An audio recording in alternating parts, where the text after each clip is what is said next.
BBC India बोल, तारीख 18 दिसंबर, दिन शनिवार। मैं हूं मोहन लाल शर्मा। चुनाव दहलीज पर हो और राजनीतिक सुगबुगाहट ना हो, ऐसा हो ही नहीं सकता। लेकिन सबसे दिलचस्प होता है दो ऐसे लोगों का एक साथ दिखना जो कि कल तक एक दूसरे के विरोधी हुआ करते थे। अब जैसे चाचा भतीजे यानी कि शिवपाल और अखिलेश यादव को देख लें। यूपी चुनाव से पहले दोनों का गठबंधन हो गया। कैप्टन अमरिंदर सिंह को देखें, जिनकी राजनीति कांग्रेस में रहने के चलते बीजेपी के खिलाफ रही, अब वही बीजेपी के साथ मिलकर चुनाव लड़ेंगे। आज इंडिया बोल में इसी पर चर्चा कि गठबंधन के बनने या टूटने का असर आम मतदाता पर कितना पड़ता है। रखिए अपनी राय, मुफ्त फोन करें 1811-7000 और 1800-102-7001 पर।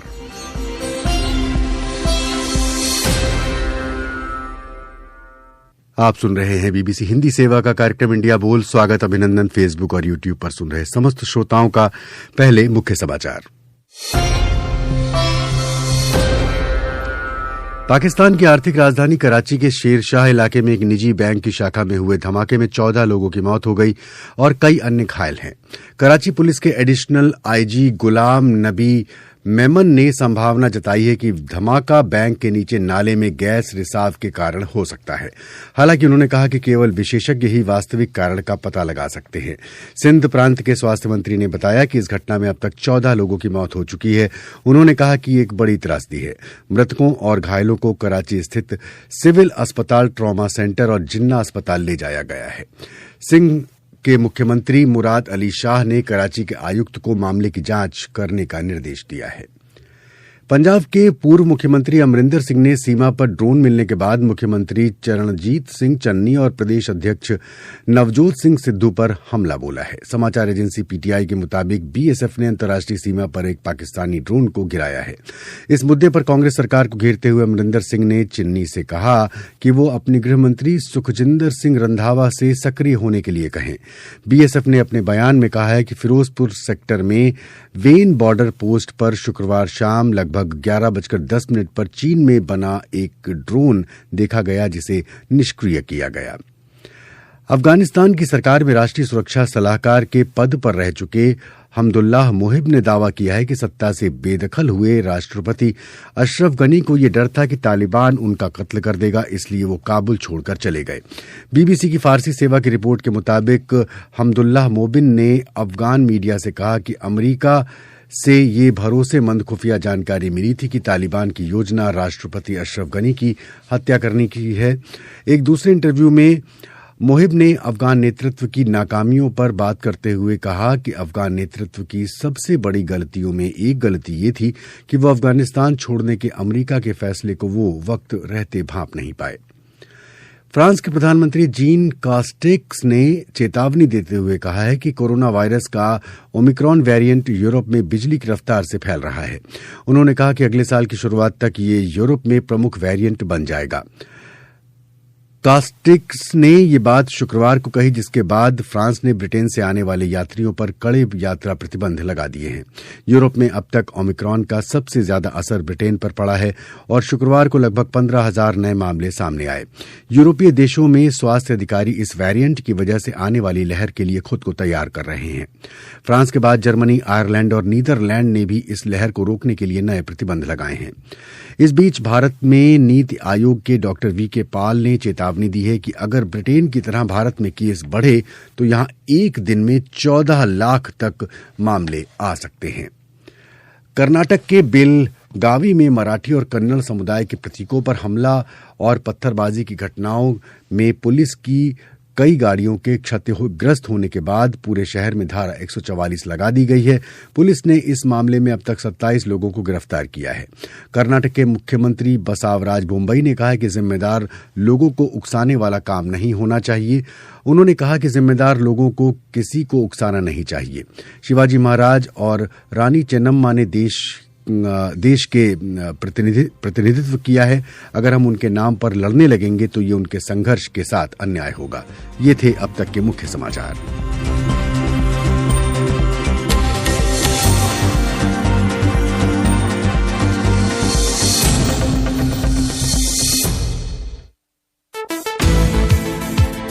नेता बोले, अफसर बोले, पैसा बोला, बंदूक बोली, अभिनेता विलेन बोले, नहीं बोल सके तो बस आप। अब इंतजार खत्म, जुबान पर लगे ताले खोल।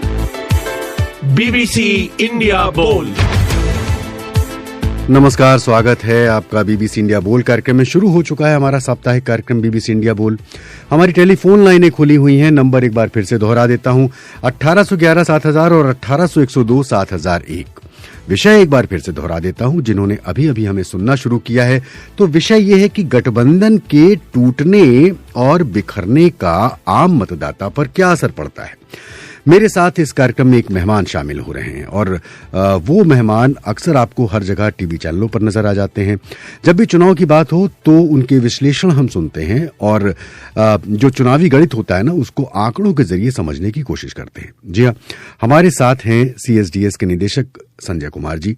बहुत बहुत स्वागत है आपका संजय जी। मैं आप तक पहुंचूं, आपसे विश्लेषण करूं, इससे पहले एक श्रोता की आवाज सुन लेते हैं। नाम बता दें, कौन बोल रहे हैं, कहां से? हेलो जी, नाम बोल दीजिए। उपेंद्र मणि त्रिपाठी, प्रयागराज। वाह, क्या बात है, आज पहले श्रोता हमारे आप ही हैं।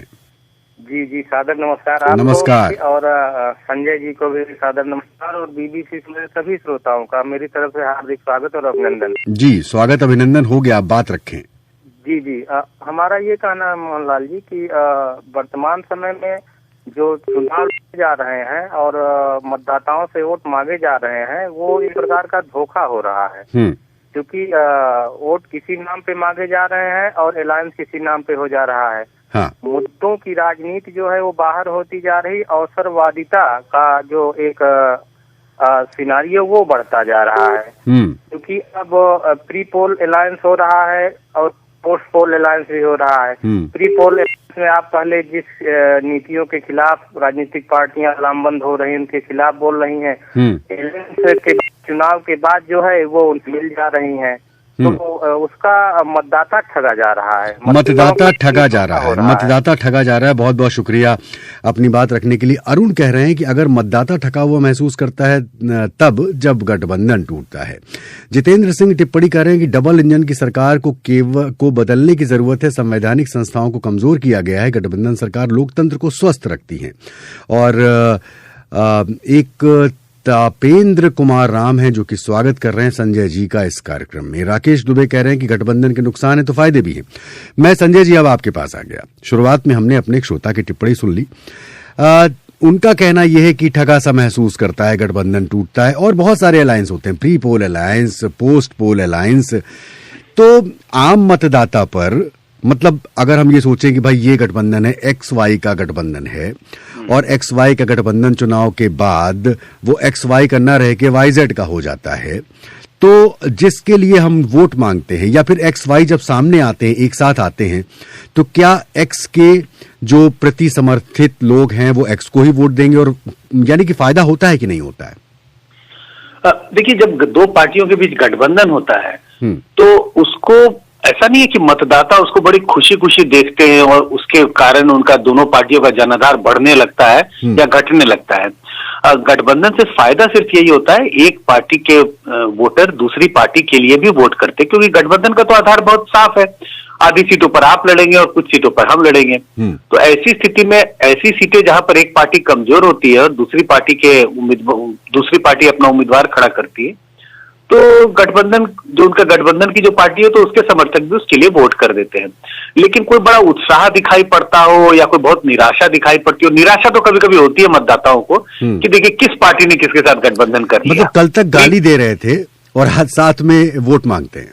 बिल्कुल, और ऐसा हमें पिछले 5-10 सालों में कई बार देखने को मिला। आप यूपी की ही स्थिति देख लें, 2017 का चुनाव देखें, 2019 का चुनाव देखें, ऐसी पार्टियों ने गठबंधन किया जो लगातार एक दूसरे को पर गालियां दे रहे हैं, एक दूसरे को क्रिटिसाइज कर रहे हैं। तो ऐसे में वोटर निराश ही होता है। लेकिन हाँ, फायदा इस सेंस में होता है कि दोनों पार्टियों के समर्थक एक पार्टी के लिए वोट करते हैं, तो इससे पार्टी को, इस गठबंधन को वोटों का इजाफा होता है। जी, मैं आपके पास लौटूंगा। एक और समीकरण मुझे आपसे समझना है, आगे चल के समझेंगे। एक श्रोता को आवाज दे देते हैं। जी, नाम बताएं, कहां से बोल रहे हैं? हेलो जी, नमस्कार सर। नमस्कार सर, मैं बिहार आइए परमवीर बोल रहा हूँ। हाँ परमवीर जी, जल्दी से अपनी राय रख दें, दुनिया आपकी आवाज पहचानती है। जी सर। सर जी देखिए, पॉलिटिकल पार्टी, राजनीतिक दल लोकतंत्र का सर प्राण कहा जाता है। तो सर ऐसे में अगर कोई भी पॉलिटिकल पार्टी एक दूसरे के साथ अलायंस बनाते हैं या फिर अलायंस तोड़ते हैं, तो वोटर्स, जनता पर सर कोई असर नहीं पड़ने वाला है। क्योंकि सर जी यह पब्लिक है और पब्लिक सब जानते हैं कि प्रदेश के जनता के लिए, प्रदेश के विकास के लिए कौन सी पॉलिटिकल पार्टी को सरकार बनाने के लिए सर मौका देना चाहिए सर। तो कोई असर नहीं पड़ने वाला है सर, अलायंस बने या सर टूटे सर, मेरा यही कहना है। कोई फर्क नहीं पड़ता जी। एक और श्रोता की आवाज सुन लेते हैं, नाम बताएं। हाँ जी हाँ। इन सब में सर हम मतदाताओं का ही खुद को ठगा हुआ महसूस करते हैं। नहीं, आपका नाम नहीं सुन पाए हम। जी नमस्कार सर, मैं पूर्णिया बिहार से धीरज कुमार झा बोल रहा हूँ। जी हाँ बोलिए सर। आज के विषय में सर मैं अपना मत रखना चाह रहा हूँ। हाँ बताइए सर। ये गठबंधन के बनने और टूटने का जो है सर, हम मतदाताओं पर बहुत ही गहरा असर पड़ता है सर। यह पूर्व में राजनीतिक रूप से और स्थिर प्रदेश बिहार में भी देखा जा चुका है सर। जब राजद और जदयू अलग होकर एनडीए में मिल गई थी, बीजेपी सर इसका फायदा उठाना जानती है। वह किसी न किसी बहाने जो है सत्ता में वापसी करने के हर कामयाब व कोशिश हथगंडे अपनाती है। और अब देखना है कि सर पंजाब में बदले हालात को देखकर जनता किसके सर अपना ताज बनाती है। वहीं आप सर एक चीज और है कि छोटे राज्य उत्तराखंड, सिक्किम व राजस्थान जैसे बड़े प्रदेश के उदाहरण बखूबी देख लीजिए सर, जहां बीजेपी सत्ता पक्ष को कमजोर करने के हर संभव प्रयत्न अपनाती है। और इन सब में सर हम मतदाता जो है खुद को ठगा हुआ महसूस करते हैं। जी मतदाता, आप भी वही बात कह रहे हैं कि मतदाता जो है ठगा हुआ महसूस करते हैं। अमित अभिषेक कह रहे हैं कि भारत में नेता और पार्टी एक बार हारती है लेकिन जनता बार बार हारती है, सभी पार्टियां एक जैसी हैं। हंस राज कह रहे हैं कि टीम बीबीसी कर्नाटक और मध्य प्रदेश में निर्वाचित कांग्रेस सरकारों को जिस तरह से दुरुपयोग करके बहुत बड़ा लिखा है उस पर भी चर्चा कीजिए निश्चित तौर पर। मोइनुद्दीन टिप्पणी कर रहे हैं कि सरकार ने नए कानून हम पर लाती है, बदलना चाहिए कानून। और गठबंधन के लिए कुछ कह रहे हैं कि गंगा सिंह रावत भी टिप्पणी कर रहे हैं, गठबंधन की राजनीति सिर्फ मौका परस्ती है, पता नहीं क्यों जनता गठबंधन की राजनीति के द्वारा बार बार ठगी जाती है। संजय जी, जो जनता जो 2 आवाजें 3 आवाजें हमने सुनी, वो भी कह रहे हैं कि ठगा महसूस करते हैं। हमारे पास इतनी सारी मैंने टिप्पणियां पढ़ ली, वो भी सब यही कहते हैं कि अवसरवादी राजनीति है, ये है वो है। लेकिन वोट देते समय क्या ये सारी बातें एक मतदाता के तौर पर इनके सामने होती भी हैं, या वोट देते समय कोई ये सारी चीजें गायब हो जाती हैं? देखिए, जब अपने वो विचार व्यक्त कर रहे हैं तो निश्चित रूप से उन्हें लग रहा है कि मतदाता ठगा जाता है। लेकिन 2 पार्टियां जब गठबंधन करती हैं और वोटर तो किसी एक पार्टी का वोटर होता है, लेकिन ऐसी स्थिति में अगर उस वोटर को अपनी विधानसभा क्षेत्र या अपने लोकसभा क्षेत्र में अपनी पसंद की पार्टी नहीं दिखाई पड़ती क्योंकि उस पार्टी का किसी से गठबंधन हो गया है, तो वैसी स्थिति में भी आज ओपिनियन भले ही उनका बहुत क्रिटिकल है, लेकिन उस दिन वो वोट डाल देते हैं अपने जो सहयोगी गठबंधन है। उसकी वजह शायद ये होती है कि जो कोई और जो तीसरी पार्टी होगी जिसके खिलाफ इन पार्टियों ने गठबंधन किया है उससे हराना चाहते हैं। तो ओपिनियन विचार के तौर पे तो उन्हें लगता है कि पार्टियों के बीच में गठबंधन नहीं होना चाहिए, और खासकर ऐसी पार्टियां जो वैचारिक तौर से बिल्कुल अलग अलग हैं, जिनके विचारधारा बिल्कुल अलग अलग है। लेकिन ये 2 पार्टियां जो विचारधारा अलग हो लेकिन किसी ऐसी पार्टी को हराने के लिए खड़े होते हैं जिसके खिलाफ लोग एक तरह से खड़े होते हुए दिखाई पड़ते हैं, तो लोग वोट डाल देते हैं अपना। उनकी पसंद की पार्टी न भी हो, उनका सहयोगी गठबंधन का सहयोगी हो, उसके लिए वोट डालते हैं। उस वक्त वो इतना ध्यान से नहीं सोचते जितना ध्यान से या जितना सोच समझ करके वो अभी रेडियो के प्रोग्राम में अपने विचार व्यक्त कर रहे हैं। जी एक चीज मैं जानना चाहता हूं कि जरा थोड़ा सा पिछले परिवेश को समझ लें कि जिनको कि अखबार लिख रहे हैं चाचा भतीजे की जोड़ी, अखिलेश यादव और शिवपाल यादव जब पिछली बार अलग अलग थे तो कितना डेंट पड़ा था, और अब जब ये दोनों एक साथ आ गए हैं तो इनकी मजबूती कितनी ज्यादा आंकड़ों में दिखेगी? देखिए, जब भी 2 पार्टियों का अलायंस होता है या 2 से ज्यादा पार्टियों पिछली बार तो टूटी थी। हाँ, तो मैं कह रहा हूँ पिछली बार जब अलग लड़ रहे थे शिवपाल यादव तो निश्चित रूप से इसका नुकसान समाजवादी पार्टी को हो रहा था। वो समाजवादी पार्टी जिसका नेतृत्व अखिलेश यादव कर रहे थे। अब इन चुनाव में, आने वाले चुनाव में जब अगर दोनों साथ आ जाते हैं, जिसकी बड़ी संभावना है, तो इससे समाजवादी पार्टी का जनाधार और मजबूत होगा। कमजोर होने की तो कोई वजह नहीं है। ये जरूर है कि लोग कह सकते हैं कि देखिए अवसरवादिता है, अवसर एक तरह से बीजेपी को हराने के लिए सिर्फ सब लोग इकट्ठा हो गए, तो ओपिनियन भले हो क्रिटिकल, लोगों को लगेगा कि देखिए बिल्कुल सेल्फ इंटरेस्ट के कारण एक साथ जुट रहे हैं, लेकिन वोट पर असर नहीं पड़ेगा। जो उनके वोटर हैं जरूर इनको वोट करेंगे। शिवपाल यादव के वोटर होंगे, वो अखिलेश यादव की पार्टी का अगर उम्मीदवार उनकी कंस्टिट्यूंसी में खड़ा हो रहा होगा तो वोट करेंगे। यही वजह है कि पार्टियां गठबंधन करती है, और तमाम ऐसी पार्टियां जो वैचारिक तौर पर भले अलग अलग हों लेकिन सब इकट्ठा हो जाते हैं, क्योंकि उससे वोटों का जो बिखराव है वो बचता है, ध्रुवीकरण बच जाता है। हाँ, और बचता है। हाँ, उसके लिए सबसे अच्छा एक चीज निकल के आती है, कॉमन मिनिमम प्रोग्राम, कि जहां पर दो विरोधी विचारधाराएं हैं वो एक कॉमन मिनिमम प्रोग्राम ले आती हैं कि हाँ नहीं, वो होना चाहिए। मोहनलाल जी, मैं कहता हूं कि अगर कॉमन मिनिमम प्रोग्राम लेके आती हैं, मान लीजिए 4 या 5 पार्टियों ने गठबंधन किया, तो वो तो बिल्कुल उसका तो स्वागत होना चाहिए कि आपके विचारधारा अलग अलग हो, लेकिन अलग अलग विचारधारा की पार्टियां एक साथ मिल करके कम से कम कुछ मिनिमम चीजें तय करें कि अगर हम सरकार में आएंगे तो ये चीजें करेंगे। तो कॉमन मिनिमम प्रोग्राम का तो स्वागत होना चाहिए, लेकिन वो कॉमन मिनिमम प्रोग्राम ये ना हो कि जनता की लूट कैसे की जाए। एक श्रोता को मंच देता हूँ, नाम बता दें, कौन बोल रहे हैं, कहाँ से बोल रहे हैं? नमस्कार सर, मैं हीरालाल राय तेलंगाना। आइए हीरालाल जी, तेलंगाना से स्वागत है आपका, रखें अपनी बात। सर, चाचा भतीजे की झगड़ा तो पहले थी और अभी दोस्ती हो गई, मगर अंदर की बात है कौन जानता है। राजनीति में कहावत बोलते हैं कि जिधर देखे खीर उधर गए फिर, या हाथी के दाने के और दिखाने के और। हाँ। ये सब जनता को बेवकूफ बनाने की चाल है सर, पूरा सत्ता हथियाने की बात है। और रह गए पंजाब में, तो ये कांग्रेस की देन है। कांग्रेस तो अपने वरिष्ठों को आदर सत्कार करते नहीं है। हाँ। बड़े लोग चलते जा रहे हैं और अभी मौका परस्त है, और बीजी तो अपने सीनियर को किसी को ठुकराती नहीं है, तो वहाँ भी अपना कैप्टन दाव खेलने की कोशिश कर रहे हैं बीजेपी के साथ। जी, ज्यादा मैं बहुत बहुत शुक्रिया, बहुत बहुत शुक्रिया। एक और आवाज जी, कौन बोल रहे हैं, कहाँ से बोल रहे हैं? मदन लाल लंबोरिया बोल रहा हूँ सर। मदन लाल जी, बहुत बहुत स्वागत है आपका। हाँ सर, जी, रखें अपनी बात।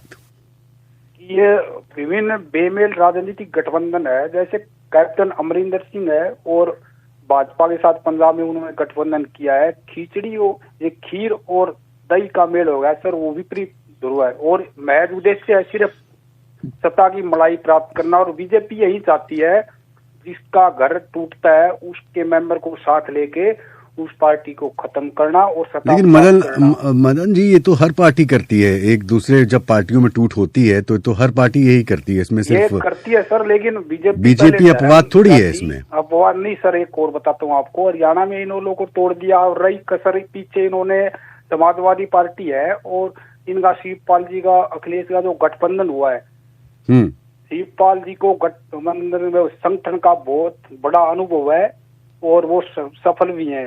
तो शायद ये बात समझ में आई होगी ना दोनों को, कि दोनों को साथ चलने में ही फायदा है। हाँ, साथ चलने में फायदा है। और जो एक मिलकर 11 होते हैं, ठीक है सर, और इनको बिल्कुल फायदा मिलेगा।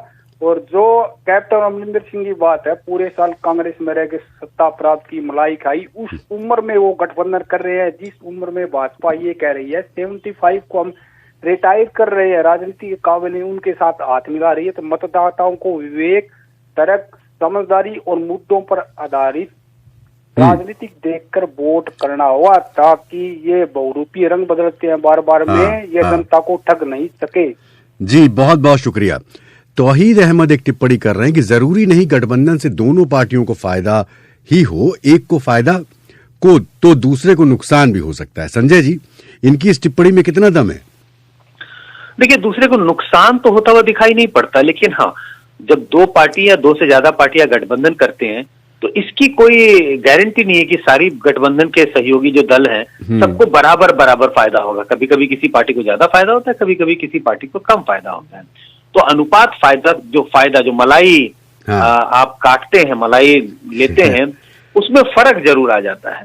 अब आप देखिए 2019 के लोकसभा चुनाव में बीजेपी ने लोक जनशक्ति पार्टी के साथ गठबंधन किया था बिहार में। हाँ। और उसका फायदा कितना लोक जनशक्ति पार्टी को मिला, वो सारी की सारी सीटें जीत गए। 7 या 8 सीटों पर उन्होंने चुनाव लड़े, वो सारी सीटें जीत गए। मान लीजिए वो चुनाव अलग लड़ रहे होते 2019 के, तो शायद एक भी सीट नहीं जीतते। तो कभी कभी फायदा किसी पार्टी को ज्यादा, कभी किसी को कम, लेकिन नुकसान होता हुआ तो दिखाई बहुत कम पड़ता है। अच्छा, एक सवाल और भी है, वो जिसका मैं जिक्र कर रहा था। भाई, एक्स ने वाई के साथ गठबंधन किया और पता चला कि ये प्री पोल अलायंस है, चुनाव से पहले किसी और दल से गठबंधन था, लेकिन चुनाव के बाद वो गठबंधन टूट गया और नया गठबंधन बन गया। इसका क्या करते हैं, इसका क्या किया जाएगा? बिहार में हुआ ऐसा 2015 के बाद हमने देखा। पहले तो आरजेडी और जेडीयू ने साथ मिलकर चुनाव लड़ा, सरकार बनाई और बाद में गठबंधन टूट गया। मुझे लगता है जो जनता, जितनी सारी जनता से आपने बात की, जिन्होंने अपने विचार व्यक्त किए, सबने ये कहा कि वोटर ठगा महसूस करता है। ये ऐसी स्थिति है जिसमें सचमुच वोटर ठगा महसूस करता है।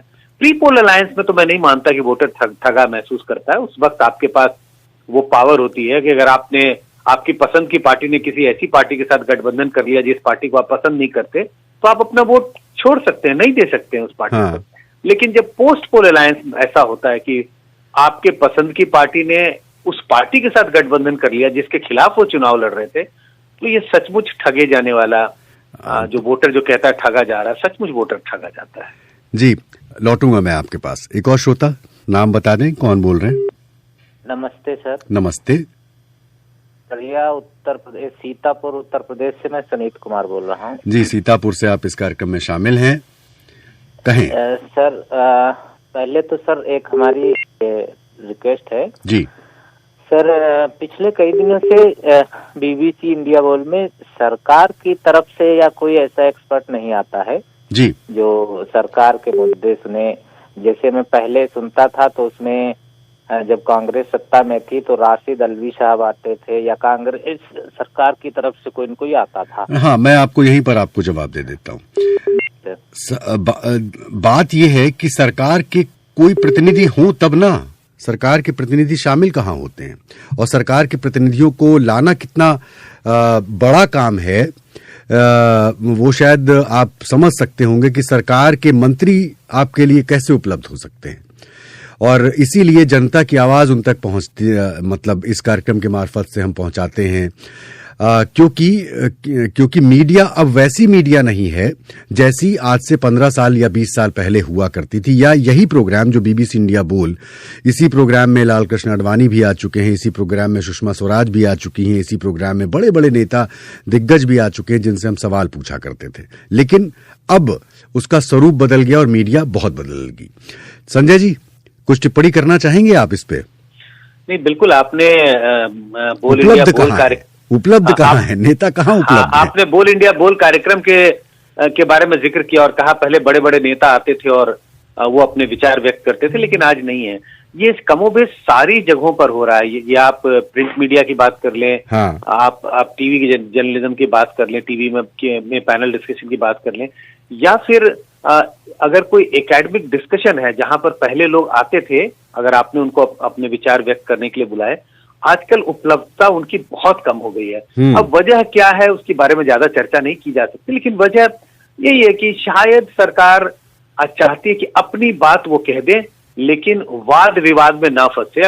अगर आपने उनसे कुछ सवाल जवाब किया, सरकार शायद उससे बचना चाहती है, इसीलिए अपने मंत्रियों को नहीं भेजती। नहीं, और सबसे बड़ी बात है कि पहले के जमाने में जिस तरह से प्रेस कॉन्फ्रेंसेस होती थी, सवाल जवाब होते थे, अब कितनी प्रेस कॉन्फ्रेंस होती है, या फिर उस तरह के अवसर ही बहुत कम मिलते हैं पत्रकारिता के लिहाज से। और मोहनलाल जी, हमें इस बात का भी ध्यान रखना चाहिए कि पत्रकारिता का भी स्वरूप बदल गया। वही मैं कह रहा हूँ कि मीडिया का रूप ही बदल गया, मीडिया का भी स्वरूप बदल गया है। शायद हम जो पत्रकारिता जो लोग हैं वो भी वैसे तीखे सवाल या वैसे इंटरव्यू करने के पक्ष में नहीं है जैसा वो पहले किया था। हाँ, बिल्कुल सही कह रहे हैं, चीजें बदल गई हैं।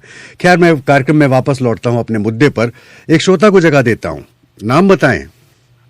जी सर, हेलो। हाँ, हेलो जी सर, नमस्कार। हाँ जी, नमस्कार। दिल्ली से जी, दिल्ली से। हाँ। जी सर, मुझे लगता है कि गठबंधन की सरकार बनने या टूटने से मतदाताओं पर इसका कोई भी असर मतलब नहीं पड़ेगा। हाँ, कोई भी असर पड़ने वाला नहीं, क्योंकि पूरे भारतवासी और राज्य के सभी जनताओं को 1989 से सर गठबंधन बनना और टूटना शुरू हुआ है। 1989 तब से लेकर अभी तक गठबंधन कई बार बने और टूटे, और फिर उसके बाद से मतलब पूरे भारतीय लोग इस परिप्रेक्ष्य में ढल चुके हैं गठबंधन की सरकार से। हमने देखा 1996 में अटल जी के सरकार में आई और 13 दिन के बाद सरकार उनके गिर गई, गठबंधन की सरकार। फिर हमने उसके बाद से ये लास्ट के 1 दशक 10 साल में हमने देखा, ये भी बात देखा है कि गठबंधन की लगभग 4 सरकारें बनी है, और कोई भी उसमें से एक सरकार मतलब 1 से 1.5 साल भी अपने कार्यकाल को पूरा नहीं कर पाई है। तो सर ये वो जमाना भी कुछ और था जब गठबंधन सरकारें जो हैं बहुत जल्दी टूटा करती थी, लेकिन बाद में कुछ समय बाद इसमें स्थिरता आने लगी। जी। अब नया आ रही ये स्थिरता, लेकिन अब तो बिहार के मुख्यमंत्री कुछ दिन पहले उन्होंने ये भी बयान दिया था कि अब अगली बार जो भी लोकसभा का चुनाव होगा उसमें हम उन्हीं पार्टी को अपना साथ देंगे जो बिहार को विशेष राज्य की दर्जा देंगे। और वो भी अब बिहार के नीतीश कुमार भी मतलब ब्लैकमेलिंग के राजनीति पर आजमाने के आतुर हो चुके हैं वो भी। तो ऐसा सर, हाँ सही कह रहे हैं जी। एक और श्रोता को मंच देता हूँ, नाम बता दें जी। हेलो जी, अपनी बात रखें, कौन बोल रहे हैं? सर मैं अनिल कुमार यादव बोल रहा हूँ जौनपुर से। हाँ, कैसे हैं आप? सर मेरा फर्स्ट टाइम कॉल लगा है। पहले तो आप सभी को नमस्कार, बहुत बहुत स्वागत है आपका। जी सर, बीबीसी का मैं रेगुलर श्रोता हूँ सर, लेकिन कभी बात नहीं हो पाती थी। आज चलिए बात हो रही है सर। गठबंधन की बात हो रही है तो सर, जैसे एक टाइम क्या था कि कांग्रेस हमेशा सत्ता में रहती थी और बीजेपी अल्पमत में रहती थी। तो बाद में जब एक बार जनता सरकार बनी थी गठबंधन से, उससे फिर क्या हुआ, धीरे धीरे सर बदलाव आया। तो अभी वही स्थिति कांग्रेस को खत्म हो धीरे धीरे, मतलब वो काफी कम हो गई है, तो बीजेपी भी सत्ता में है। अब जब एक गठबंधन से गवर्नमेंट बनेगी सर, फिर जो है बैलेंस बनेगा। अभी एक तरफ से डिसबैलेंस हो गया है, एक तरफ पल्ला भारी है, एक तरफ बिल्कुल हल्का हो गया है। जी, बहुत बहुत शुक्रिया। एक और श्रोता की आवाज, नाम बता दें, कौन बोल रहे हैं? मैं कुमार विनय बोल रहा हूँ, बरेली उत्तर प्रदेश से। कुमार विनय जी, आप कार्यक्रम में शामिल हैं, आपका स्वागत है, अपनी बात कहें आप। मैं ये कहना चाहता हूँ सर कि किस तरीके से उत्तर प्रदेश की बात हो रही है। उत्तर प्रदेश में गठबंधन की राजनीति मैं जहाँ तक समझता हूँ कि बहुत सफल नहीं है। 19 में इसका परिणाम जनता देख चुकी है कि सपा, बसपा और आरएलडी जैसी पार्टियों का गठबंधन हुआ, बसपा जैसा कमिटेड वोट भी ट्रांसफर नहीं हुआ। तो मैं कह सकता हूं लास्ट में कि केवल दल मिलते हैं एक माहौल बनाने के लिए, पब्लिक का और जो वोटरों का है वो दिल नहीं मिलता है। इसलिए शायद उत्तर प्रदेश में फिर से इसी तरीके का चुनाव होगा। दल तो मिल जाएंगे मगर लोगों के दिल नहीं मिल पाएंगे। दल मिल जाते हैं, दिल नहीं मिलते, मैं इसको याद रखता हूँ। एक और श्रोता की आवाज। हेलो जी, आप हमारे आखिरी श्रोता हैं। हाँ जी, जल्दी से अपनी राय रख दें। हाँ जी, नमस्कार जी, मैं राजेश शर्मा बोल रहा हूँ हिमाचल प्रदेश से। जी राजेश शर्मा जी, बहुत बहुत स्वागत है आपका, कहें अपनी बात। हाँ जी, हाँ अभी ऐसा है कि क्योंकि इस वक्त अपोजिशन जो है बहुत कमजोर है। तो इस वक्त जो है कि दोनों सभी पार्टियों को आपस में मिलकर के बातचीत करना पड़ेगा और साथ में इकट्ठा इलेक्शन लड़ना पड़ेगा, जिससे कि पार्टियां स्ट्रांग हो जाए, अपोजिशन स्ट्रांग हो जाए। जी, अपोजिशन स्ट्रांग हो जाए, काम करेगी, तभी सरकार काम करेगी। बहुत बहुत शुक्रिया संजय जी। मैं आखिरी टिप्पणी के लिए आपके पास हूं, समय हमारे पास वाकई अब सिर्फ 2 मिनट का है। दो चीजें, दो श्रोताओं ने दो बातें कही। एक जो बात जिसको कि हमने याद रख लिया, दल मिल जाते हैं, दिल नहीं मिलते। काफी हद तक सही बात है, दल मिल जाते हैं लेकिन दिल नहीं मिलते। और एक चीज इन्होंने ये भी कही थी, कुछ न कुछ वोट ट्रांसफर होता है। 100% नहीं होता। ऐसा नहीं है कि बसपा के सारे वोटर समाजवादी पार्टी को वोट देते हैं और समाजवादी पार्टी के सारे वोटर बीएसपी को वोट देते हैं। तो इसको कैसे समझा जाए? मतलब तब वहां पर ये गठबंधन का फॉर्मूला फ्लॉप हो जाता है या कुछ हद तक कामयाब रहता है? नहीं, फ्लॉप तो नहीं होता। मैं ऐसा नहीं मानता कि फ्लॉप होता। अगर यूपी की ही बात करें और 2019 की बात करें तो इस गठबंधन के खिलाफ जो वोट थे वो गोल बंद हो गए। और आप देखिए, बीजेपी ने जो इस गठबंधन का विरोध कर रही थी, उनकी अलग अलग कंस्टिट्यूंसी में वोट कितने थे, वो 50% से ज्यादा वोट ले आए कई कंस्टिट्यूंसी में। तो आप किसी भी तरह का गठबंधन बनाए, अगर दूसरे गठबंधन का जो विरोध कर रही है पार्टी, उसे अगर 50% से ज्यादा वोट मिल गए तो उसे हरा कौन सकता है? तो ऐसा नहीं है कि गठबंधन में वोट ट्रांसफर नहीं होते, वोट ट्रांसफर जरूर होते हैं, लेकिन अलग अलग पार्टियों की अपने सहयोगी दलों को वोट ट्रांसफर करने की क्षमता अलग अलग होती है। तो फायदा तो जरूर होता है, नुकसान तो कहीं भी होता हुआ दिखाई नहीं पड़ता। जी, तो नुकसान कहीं होता हुआ दिखाई नहीं देता। वक्त अब इतना नहीं है कि हम और किसी श्रोता को शामिल कर पाए। उन तमाम श्रोताओं का शुक्रिया जो कि इस कार्यक्रम में शामिल हुए। संजय जी, आपका शुक्रिया कि आपने वक्त निकाला, इस कार्यक्रम में शामिल हुए, अपनी बात कही। उन तमाम श्रोताओं से माफी जिनके फोन हम रिसीव नहीं कर पाए। स्टूडियो संभाल रहे थे राजेश चौहान। मोहनलाल शर्मा को अनुमति दे, फिर मुलाकात होगी कल दिन भर कार्यक्रम में। विदा, नमस्कार, शुभ रात्रि।